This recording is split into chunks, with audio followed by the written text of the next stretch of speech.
Say it again. Good. Yes. Sweat Equity Podcast and streaming show, the #1 comedy plus business podcast in the world. We'll do it live. And the #1 business plus comedy podcast in the world. That's for the overweight businesses. Listen to us on iTunes, Apple Podcasts, Spotify. If you're listening to this in your ear holes, maybe you got one or two. I've got Maybe one. you clean them normally Maybe I on tried a to clean regular mine, basis. and I can't hear out of my right ear right now. Look, man, What? It's just earwax building up. I don't want to get into it with Benson as our guest, talking about God and business and profitry, being consistent, something we all have trouble with, being consistent, running your own business. ConsistentProfittree.com/ebook is where you can get his ebook for free. But if you're listening to this in your ear holes, go to Apple Podcasts or Spotify. Give us a 5-star review. Write a little something on there. This episode is brought to you by Squarespace, the all-in-one drag-and-drop templated website builder. What are you looking at over there? You're looking like on the wall. I'm just looking at. You ever try to balance yourself while you're like holding your leg Clean up? your ears, dude. I Clean can't. your ears. I'm messed up. You can't even balance correctly? No, look at it. Look into my ear. You're staring off to the wall to balance yourself because you won't clean your ears? No, I went to the ear doctor. Didn't do anything. Somebody's got dirty ears. Squarespace, the all-in-one drag and drop website builder. You can do anything WordPress can do. Don't let those jabronis that are trying to rip you off tell you otherwise. J-Brones. SEO indexes right to Google and Bing and Yahoo and all the search engines. You don't even have to do anything else for you. In the description, hit that link. And if you want one of these Sweat Equity tanks that I'm wearing right now in video, holler if you hear me. Yeah, I do. Where's mine, fuckface? Let's talk to Benson. Howdy, Toddy. What about my sweat equity? Sweat equity. Sweat equity. My sweat equity. My sweat equity.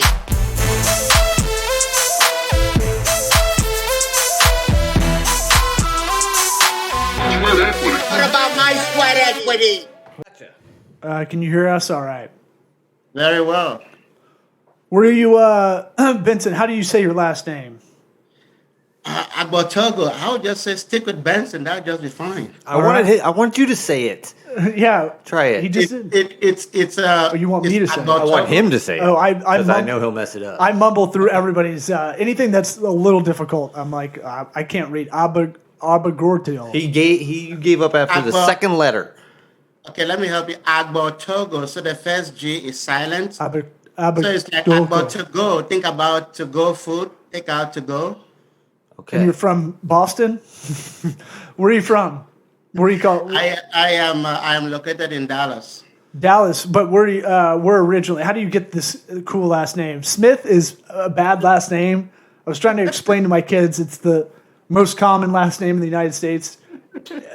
I am the whitest white. You could disappear very easily. I could, except I look like my face looks like it belongs on a coin. Right. Yeah. Or sideways. Yeah. I'm starting to get fatter. I look like Gerard Depardieu. Mm-hmm. And my dad. Aaron Rodgers just took my Con Air look. I don't know if you saw that. No. He just showed up with a white tee or a tank top, but just pure white, and he looks like Nicolas Cage in Con Air. That's cool. I think you should do some stand-up comedy. I need to. I need to work on it. My stand-up needs a lot of work. Man, I just bombed so hard the other night. Did you? I can't hear out of my right ear right now. I just did the first time I just backed out of a set because I was like I was dizzy. I couldn't even. Oh, in the middle of the set, you stopped? No, before I went on, I was just like I was like getting nauseous because my balance is all fucked up. Oh man, I probably shouldn't have drilled. Don't use Q-tips though. I jammed a Q-tip too far into my ear, Benson. You ever done that? No, I don't plan to. Well, but you can still use them safely and clean your ears. Eric shamed me a couple of years ago and said my ears are too gross, and then I did 20 different Q-tips that were all plum purple red. Yes, it was one of the top 5 grossest things I've ever seen. And it gives me glee that it grossed you out, but it should gross you out too. It did. You're rolling around with that, rattling around in there. I can't help it. Ew, It's just protecting these crinkly ears I got. this is how we do the show. We're already going. I don't know if you realize that. Oh, yeah. I mean, I've listened to some other episodes, so I'm familiar with you guys. Oh, fantastic. Right, so give us some customer feedback. Where can we improve? But mostly, what did you like about it? Make us feel good. How about this? Why don't you start with your plugs, Profit Tree? You're the business system that never fails. Where can people find you? We try to do them at the top of the show in case people, get distracted. For sure. My website is consistentprofittree.com. And typically when I do shows like this, I give people who are listening an electronic copy of my book, which is a business system that never fails. So they can find that at consistentprofittree.com/ebook. All right. Anybody can download a free copy right there. So what brought you to writing that book? I was so sick and tired of so many businesses failing. If you look at the statistics, over 85 to 90% of small businesses fail after the first 15 years. Yeah. So, and I think it's about 60% is like within 5 years or something like that. Yeah. So the percentages keep increasing as the years go by. So I was born and raised in Africa, Cameroon specifically. So when I came to the United States over 20 years ago, I was thinking, boy, it's so easy to start a business here, easy to run it. Then I started realizing so many businesses were failing. I said, with all the technology, why are many businesses failing? And whenever I know there's a problem, I want to go into the root of it to find out, okay, how can we solve this problem? Then I discovered that the reason why most of these businesses are failing is they neglect the universal laws that govern business. Such as? Which we definitely know. Which we know for sure. It's tattooed on our bodies. Such as the law of sowing and reaping or cause and effect. I'll give an example. Many entrepreneurs, they market, they generate leads, they follow up when they really need business. Then what happens is when they have so much business, they go on a vacation, they stop doing it. And then they realize, oh my goodness, our pipeline is dry. Let's get back to it. So you see this fluctuation going up and down, up and down. They are inconsistent. So as a result, they have inconsistent results. And some of them never really survive that down cycle when they try to get back to it again. And what happens is they are out of business. Yeah, consistency is something I struggle with for sure. What do you find that a lot of entrepreneurs, kind of struggle with in the consistency part? Is it them? Is it being content? Is it something we don't not improving? Yeah. Systems. The number one reason I know that most entrepreneurs struggle with consistency is distractions. So they are distracted from doing the main thing that should help them grow their business. That's part of the reason why we have that name, Consistent Profit Tree, because I always ask entrepreneurs, I say, if you go to an apple tree, how many types of fruits are you going to find there? They will say one. I say, are you sure? They say, yeah, I'm very sure. I say, are you sure you won't find mangoes and oranges and guavas? They said, no, only one. I said, but when I look at your business now, I can't really tell which fruit your tree is producing. You're all over the place. Right. Not focusing on the one thing you do well, work on that, get that going, scale it up, do that the best you can, then you can add these other services that are ancillary to it. Absolutely. There's a guy who was called George Washington Carver. He really focused on peanuts. I think he ended up producing over 300 products, but all of them were from peanuts. So that is a prime example of focus. So when these entrepreneurs are distracted with going in so many directions, then they end up diluting their focus, and evidentially, a lot of them are out of business. So, what is your recommendation for these distractions? Is Is it routine? Is it habits? I mean, do you hire out the things that you think the owner or the person who does things well should be not focusing on? What is your recommendation? My recommendation is every single business owner should systematize their business the way it should operate, and then simply hire people who are going to run those systems, and they just supervise the results that those systems are expected to produce. And every good system starts with specific results you want that system to produce. So if the results are not there in the business, then you know the system is not working. Something has to be readjusted. So if you systematize your business, then it becomes easy to scale. And then the business owner is not trapped in the business working so long hours and barely having enough time for themselves and their families.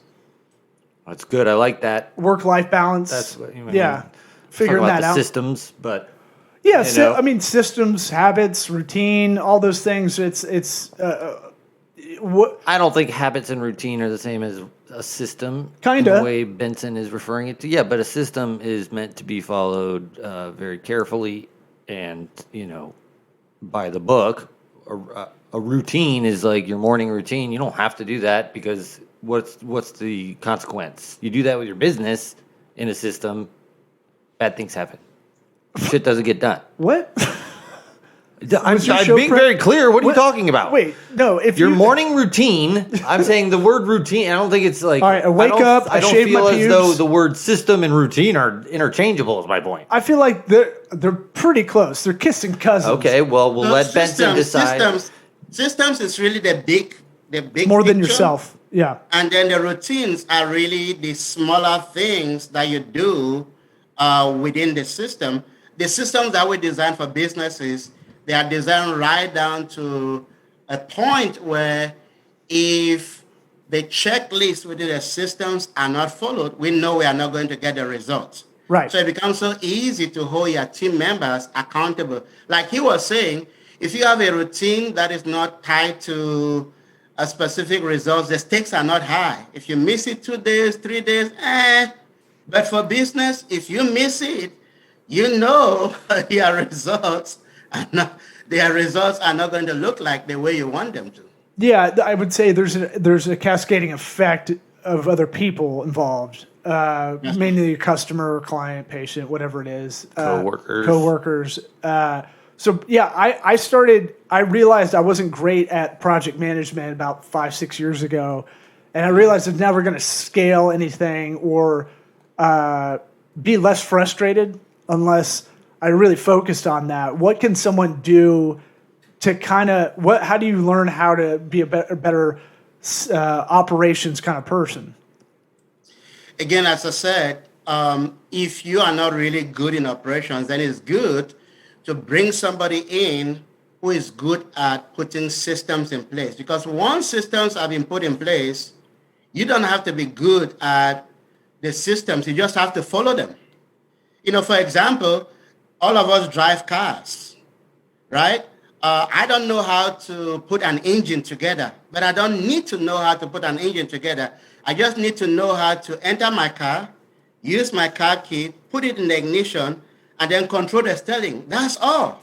Yeah. I don't need to worry about how did the engine come together, and all of that. I go buy the car.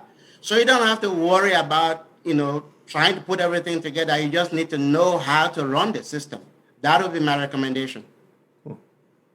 Yeah, let's. I think we're both right. We both won. No, how about this? Let's talk about you growing up in Cameroon.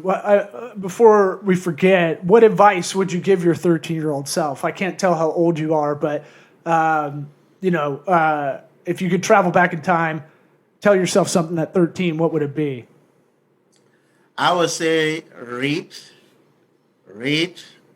so you become a person of value. because when you become a person of value, the marketplace will pay more for you. One of my mentors, and I also heard it from Jim Rohn, he used to say, rich people have big libraries, poor people have big televisions. Interesting. I like So, that. yeah, I mean, that's no truer than right now. I mean, like I've heard a couple of comics talk about there's never been a better time to be poor because you can Yes. have a huge TV and you can watch Netflix and you can Yes. satiate yourself with a bunch of things that don't really matter. You know, Yes. that aren't pushing you forward or getting you out of lower middle class or whatever it is. Yeah, so I'll give myself that advice. Read more books, but specific books, not just scattered books. So once in a while, somebody will say, read this book. I say, why do you want me to read that book? Do you know my goals? So I'll read books that are related to my goals. So no, I'm gonna start saying, I'll be like, do you even know my goals? Somebody asked me to do just something. accusatory. Yeah. Oh my God, it's like you don't even know my goals. You should read this book. Do you know my goals, Ho? Oh my Yeah. God. Yeah. The nerve. I read R.L. Stein exclusively. I read Goosebumps because I like it. Okay, Your goals? My goals To are get to goosebumps. feel good. But in the same regard, you can just. I love. There's a certain kind of Florida novel I like. It's fiction. It's Carl Hyacin. It's Tim Dorsey. Is it really helping me move towards things? That's more of a Netflix thing. That's more of a entertainment, right? That's not. I am learning of quirky things here and there, but it's not really getting me towards what I need to do. Well, if you are definitely a marketer because of what you guys do, if you read the novel and you hone your ability to tell stories, then that's a good thing. That will Oh, help nice. you. Well, I do think down the line I might try to write a similar type of novel like they do, but that's years from now. But you know, what? Nothing. You don't like Tim Dorsey? You don't like Carl Hyacin? Oh, I can't wait to read your you don't like novel. Dave Barry? I can't wait to read it. You can't wait to read the sweat equity book I'm writing? Now we're talking. Yeah, that's in the mix right now. I'm trying to finish a book this year, a sweat equity book. And How many pages you got? 10. When are you publishing it? Yeah, I'm just taking all these interviews and putting it in a book. That's all. That's a marketer, right? Repurposing. But then we'll be published authors, and then we can just. It's like our buddy Dean says. What's your book like? Yeah. Do you even know my goals? Right. It's a whose penis is bigger kind of conversation. How many books do you have? And I need as many of those non-real You penis should things. write 2 books. Oh, just hey-o. I don't know. We started this interview with you talking about how we do take advantage as Americans that grow up here. That I do think entrepreneurship, even though it's a French word, is truly American. It is a thing that you have to realize. Not every country has the resources and the ability to do it. While everybody here may not have the same playing field they start with, they do have the same opportunity. Tell us about you growing up in Cameroon. I've heard a lot of African countries are very entrepreneurial because necessity breeds innovation. Is that kind of how it is over there, or you're tilting your head like not so much? I would say yes and no. It's very difficult to start a real business in most African countries. So let me give you a context. When I came to the U.S., the first business I started, I was living in Milwaukee, Wisconsin. It took me about 10 minutes to fill the LLC form, pay, I think it was $35 then, and I got my license. And I was blown away. What would that be like in your native country? Maybe 5 or 10 years. Whoa. Yeah. And so is that kind of government kind of overreach on everybody, or is that tribalism? It's a lot of red tape. So this person wants you to bribe them. This person wants you to bribe them. That person wants you to bribe them. That one. So you go through a prolonged process just to get a license to do business. So it's very difficult. So most people really do it in a mom and pop way. So it becomes difficult for them to scale or to have the quality they need to even provide goods to the international market. Well, it's got to be defeatist, right? So you're basically getting the skill of bribing. Right, and I mean, once you get that license, I'm gonna guess that the bribing flip around. doesn't stop necessarily. I No. mean, you probably is it bribee? over? Are you good to go, or are you probably paying a vig on the backside? That is right. So taxation is non-existent. So most of it is, hey, if you give me a little bit of money, then we'll consider it to be a tax. But it's not really going into the government system. So there's nothing like IRS in Cameroon or Nigeria. Well, that sounds kind of nice. Yeah, I was gonna say that's cool. But Yeah, until that dude wants his money, and you're like, oh, I want the IRS back. and then I'm sure you just flip around and become part of that bureaucracy, right? Like you do that for 5 to 10 years to get the license, and by the time you get it, you're like, well, now I know this system. I'm going to flip around and be the bribee or briber. Yeah, depending on your level of integrity. Some people still survive within the system without doing all of that, but it's a very small minority. So that's how the business climate is. So most people are really small mom and pops, but I would say the government hires most of the people who are at work. And unfortunately, most people go to school, they have good education, they have a bachelor's degree, master's degree, but because government cannot hire everybody, a lot of these guys are just sitting and waiting for some kind of opportunity to come. So that's part of the thing I plan to go back and do, to really inject the entrepreneurial spirit in people and expose people to the global market. Because now with the internet, you don't need a local business to survive. You can literally learn how to do business in the internet and really do well. I mean, in my business, I hire people in Mexico, the Philippines, but these are people who have skills that I need for my business. If there were people like that in Cameroon who had those skills, I'll gladly hire them, pay them in dollars, and they'll be living at a very high level when they convert that money to the local currency. So it's really about exposing people to the global opportunities that are available today with the internet compared to in the past. The Philippines is the Mexico of the world. Outsourcing capital of For the world, internet? man. For the internet, and they speak Spanish a Right. little bit. It's interesting. So let's take us back to Milwaukee. You're in Milwaukee, probably one of the only black guys walking around Milwaukee. Tell us about that Been experience. to Milwaukee? Huh? You've never been to Milwaukee? I don't need to go to Haiti to know it's hot. Like I'll read Farmer's Almanac. I know what's up. So in Milwaukee, tell us about that experience. You get over there. Milwaukee, by the way, Milwaukee is freakingly cold. Yeah. Yes. Yeah. I don't need to go to Milwaukee to know it's cold. Yeah, it's very cold. So when I came to the U.S., I went to school first of all in New York. So I did my bachelor's degree in business management in New York. Mm-hmm. And then decided to go for my master's in Milwaukee. So it was a very interesting experience. The company I worked with was a consulting company. And then after my master's, I really decided, okay, I'm going to jump out and start on my own and have a lot more control over my time, over my money, and all of that. But it was very, very challenging. Part of me was like, oh my goodness, is this the right time to do it? Should I wait a little bit? My wife was pregnant at the time with our first daughter. Oh boy. And she was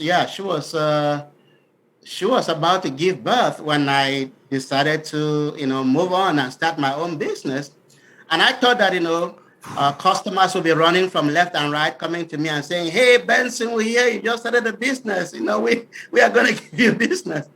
But I had a rude awakening and went through, several years of just grinding it. But man, when I look back now, it was one of the best decisions I ever made for my own life.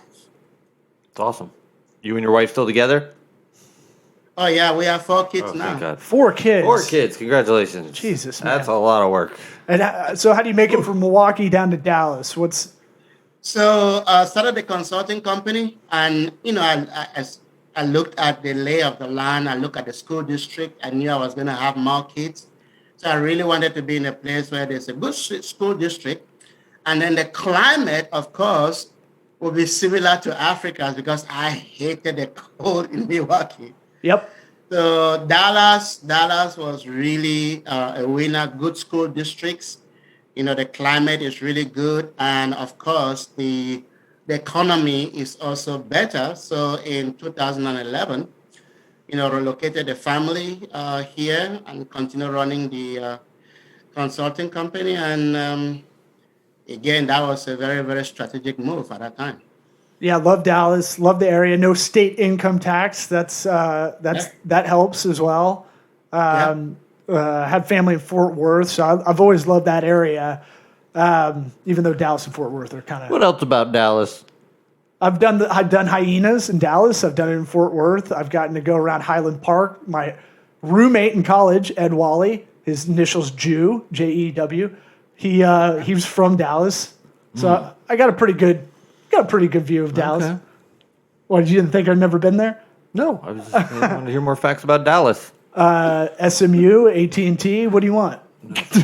The I Cowboys. just hate the Cowboys. That's all. Yeah, I'm not a fan of them I either. wanted to say that. So, what advice? I mean, so you've had 4 books. Is that right? Yes, the main one. I mean, I don't promote the other 3 relatively. One of them, I mean, that one will be much more suitable for people who are interested in the development of Africa. That one was written when I was in college. It's called Faith and Development in Africa. So it's really about how to develop the African continent because that's something I'm passionate about. But the main book I really promote is The Business System That Never Fails, because I believe that anybody who masters the 3 pillars in the book should be able to run a business successfully without being afraid of failing. And it seems like you have a big kind of Christian theme throughout a lot of the information I received from the booking agency. Is that's a main through line of integrity you kind of spoke of earlier? Absolutely, and everything that I do that is the foundation of the business that I run is love. And I believe that if you love your clients, you love yourself, then you'll be passionate to help those clients. When I see people who are afraid to sell or afraid to market, I'll say to them, either you are wicked or you don't believe in your product or service. Tell me which one. Yeah. And they will say, okay, I'm not a wicked person. Then I will say, okay, then you don't believe in your product or service, because if you believe that your product or service is going to solve problems for your clients and you love them, you should do everything you can to introduce that product or service to them, because you are helping them to relieve them from their problem. But if you are shy to talk about your product or service and you know people who are in problems, then you are a wicked person. Yeah. And they will go, oh my goodness, I never thought about it that way. I said, you are shy to talk about your product or service because of the stigma that marketing and sales has carried. But if you change it and you begin to see yourself as a distributor of solutions, then you should be passionate to talk about what you offer to people. Yeah, and there's a yin and yang to that as well. I remember when I was going through my divorce, which was rough, or pre-divorce, and you're like, I feel like a bag of shit internally, and I can't, but I do believe in the business I was doing, but I still couldn't get over the hump to be able to do it. So you have to kind of have both of those. Now, Eric is Wiccan. He wants to be a witch. He doesn't believe in God. Can your book help you? Can that help? I don't know. I haven't read the book. But Benson answered. He's agnostic and atheist. I'll be happy to mail him a copy. And one of the big things that differentiates me from a lot of the other people that talk about God is I really focus on the love aspect, because I believe I like that part. Yeah. Eric, Loves I witches. mean, Yeah. Eric, looking at him, he's a loving person. So Thank if you, you. He's a hippie. I love He's both a- of you. I he's a love both hippie of at you heart. very much, and everybody listening right now in your cars. But he mainly goes to drum circles with other sorcerers or something. I don't know. I've never gone. But if he doesn't believe in God, let's say, will this get him towards Christ a lot more? Now, I'm a God-fearing man. I go to church every other week. What are you scared of? Stuff. Oh. The rapture. Oh. You get is to the end of scary. the end of that Bible, got a crazy twist ending. Really, yeah, they kind of really Four just wrap horsemen that up quick. come out of nowhere. Thousands of years. Wrap it up. But it's one of those things where it's tough to infuse those two things together with integrity. I find in the business world, yours seems genuine. Don't get me wrong. I was just watching that documentary of the Way Down on HBO, and it's about this lady who had one of these evangelical kind of cults, and they have their own business, and the business starts within the church and all that stuff. I like the way you're going about it, which is, hey, this is kind of my through line throughout this. Believe it or not, it seems like that is that Well, I think it's good that you use the word love right. instead. And I have no problem with the word God, but it will turn people off when they're basically saying the same thing. But using the word love instead, I think, is much more welcoming And universal. absolutely, Yes. because the reality is God is love. Right. And I've never met a single human being in my life who does not have some love in them. So Correct. all of us are connected with that common thread, just like all of us breathe oxygen. I don't know any human being who breathes a different type of air. We all breathe, oxygen. It's the same thing that really, really connects us.